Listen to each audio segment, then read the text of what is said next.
akhyaarta sharafta leen raabta hadiga sidii aan horeba idinku sheegay gobolkan Minnesota ayaa waxa booqasho gaaban ku yimid wafdi uu hogaaminayo wasiirka warfaafinta ee Soomaaliya mudane Sheekh Daahir Maxamuud Geele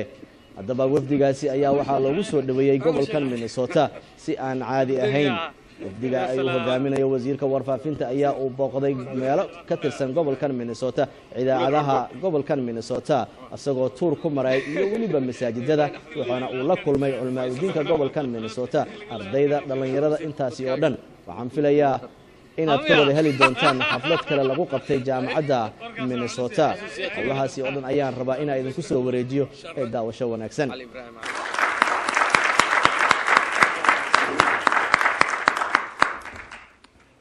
بسم الله الرحمن الرحيم الحمد لله رب العالمين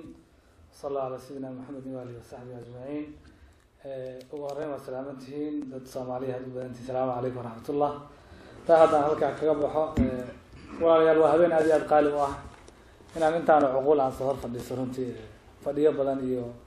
ميدي هذا بدن كله الله لكن مو ملاينا هذا إنت حلك وزارة ده هاي إن ترى عقل كانوا وكلا عن صهر فدي سمرك وفرصة غالية إيتها إن dhageysto su'aalihiina iyo waxaan ku raadin comments-kiina aad ka soo gudbinaysaan arrinta laakiin muhiimadda aan halkaan u imid ayaan rabaa wax yar inaan idinka taabto dowladda Soomaaliya sad la socotaan dhibaatooyin fara badan ayaa soo wajahay oo hortaagan ma aha kaliya maamulka laakiin dowladnimada Soomaaliya meel marto hortaagan arrimahaas waxa uu daraa oo u adkaa arrimaha dagaalada dawladda ka dhanka ah arrimaha aqliga qalloocday ee dadka Soomaaliya qaar ka mid ah laga helay dalkii iyo dadkiiba u qaawiyay dibadda in wixii doon laga sameyn karo inta waxa si dhinac socday xiriirka dunida aan la leenahay ayaa waxa ku jiray dhaxal badan oo had iyo jeer ala keenay inaan annaguna fahmin iyaguna aanayna fahmin dagaalada sokay kadib dadka Soomaaliya waxay fursad u heleen ama ilaahay jaanis u siiyay in ay helaan number aad iyo aad u ballaaran oo dibadjoog Soomaaliyeed ah oo waliba habka ay ku soo xilmeen ay tahay dadkii bulshada indhaha u ahaa in badan oo kamid ah iyo bulshadii daayar soo koreysay laakiin u badan runtii dadka ama khibradda aqooneed lahaa ama khibradda maamul lahaa dibadjoog inay noqdeen taa ayaa waxay keentay marka in dowladda Soomaaliya dadkeedii qaybo kamid maadaama ay dibadda ku maqan yihiin in dadka la daba kaco oo loo tago oo waxna loo sheego waxna laga qaado warkan la qaado dhigo taa ayaa marka safarkeena ku saleysnaa waxa uu ku saleysnaa inaan la kulano maamulka halkan ka jira Obama dad kamid xubno kamid ah wasaaradda arrimaha dibadda ayaa dhowr jeer la kulanay dad kamid ah arrimihii Soomaaliya sharax badan ka bixinay iyo habka loo baahan yahay in Soomaaliya loo dhilgalayo iyo aragtida cusub ee dowladda cusub ay xambaarsan tahay madaxweynaha Ukiya Shariif Sheekh Axmed isla markaana loo baahan yahay in adduunyadu sida ay arrinkaasi ay u fahamto gaar ahaan iyadoo laga bilaabayo Washington maadaama ay caasimad aad iyo aad muhiim u tahay dunida inteeda kale arrinka labaad waxa uu ahaa in idinka idin la kulano kulamadaasna waa inoo soo bilowdeen waxaan soo maray Washington aan soo maray dhowr kulan ayaan ku qabanay caawana waa kulankii halkan aan ku qabanayn kii ugu muhiimsanaa waxa kale yahay raba marka dalka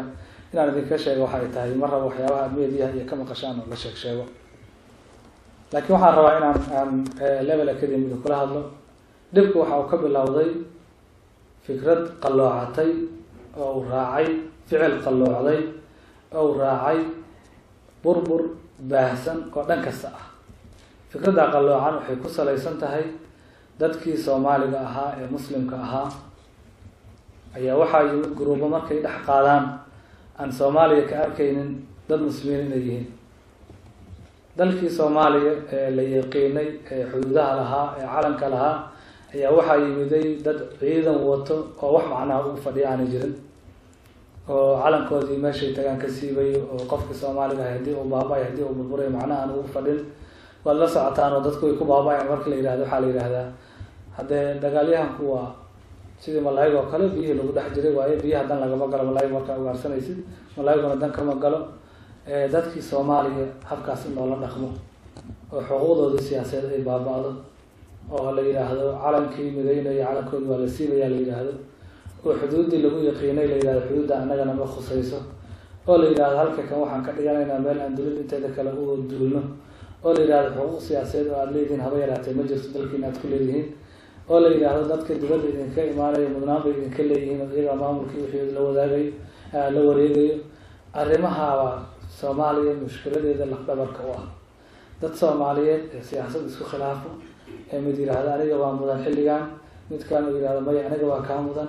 xal bay leedahay. wax badan baan meediyaha waxaan ka idhaahdaa waxaa la isu qabta haday kursi yihiin xal buu leeyahay. saddex unbuu mid leeyahay, kursiga ninka kuga haysa inaad tiraahdo iga sug oo xilliga adiga maadaama waqtigaaga uu go-an yahay amba doorasho ku imaamo dawlad ku meel gaara noqday waqti kooban baad leedahay ay tiraahdo waa dhamaanayaa waqtigaa barnaamij iyo qanac dad Soomaaliyeed la imaan la wareeg. inaad tiraahdo ila wadaag okay xukunkii baa rabtaa waxaa la rabaa marka inaad miis ku timaadid miiska lagu wada hadlo la wadaago. intaa markii la waayana in la isu tanaasulo oo la yidhaahdo igala wareeg, iga sug, ila wadaag, iga hoo, saddexda waa u leeyahay. laakiin ka warrama haddii la yidhaha Soomaaliya weli wadanka male codka maa gaaba maya waa lagu tagaya waa qoranaya. marka arrimaha ayaa waxay u yihiin lafdhabar dhibaatada Soomaaliya ka taagan. la iskuma hayo xukunkii, laakiin waxaa la isku hayaa jiritaanka. annaga iyo ragga naga soo horjeeda waxaan isku khilaafsannahay oo lafdhabar ah waxyaabaha la isku haysto saddex arrimood asaasi. waxaan isku haysanaa diinta islaamka ee dadku qanaca ay ku geli jiraan. dowladda inteeda badan diinta islaamka dad nin ganacsanayo nin socdo ayaa inta la arko ayaa carruurtayna waatan aad iyo aad u fiican tahay hadalka dhageysa ku celina. marka midda koowaad waxaan isku haynaa ya saddex qodob oo asaasi aan isku haynaa. marka tarjamada ha baxdo saddexda qodob oo asaasiga la isku khilaafsan yahay waan idin sheegi doonaa. First of all, it will be a great task here to try to translate a wonderful speech, a part of that speech of the Minister of Information. My name is Abdul Akadan. I'm the Permanent Secretary of Minister of Information. Now is the Minister start in the name of God, peace upon him. It is a great pleasure and honor for me to meet you here. I think starting when I assumed as a minister, this is the most largest meeting ever I have attended. I really appreciate that, and it's honor for me to be with you. Your comments, your idea, your thoughts for better Somali is always welcome. I'd like to share with you the reason why we are here as a Ministry of Information and as a delegation. We have to propose to our trip to US. Number one is that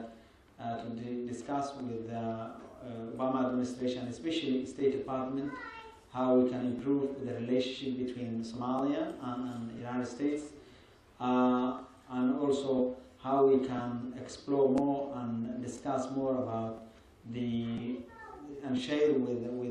the US government our vision and our goal and the plan and give a short brief and progress report to the US Department of State. The other purpose of our travel or trip here is to meet and discuss with the Somali community, both here in Minnesota and in Washington and also in Ohio, because they are very important stakeholder when it comes to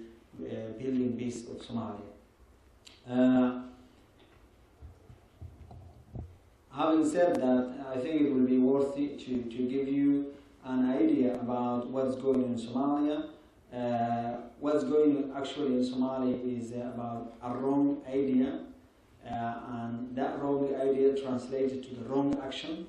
where a group of people decided that they don't recognize what is known Somalia.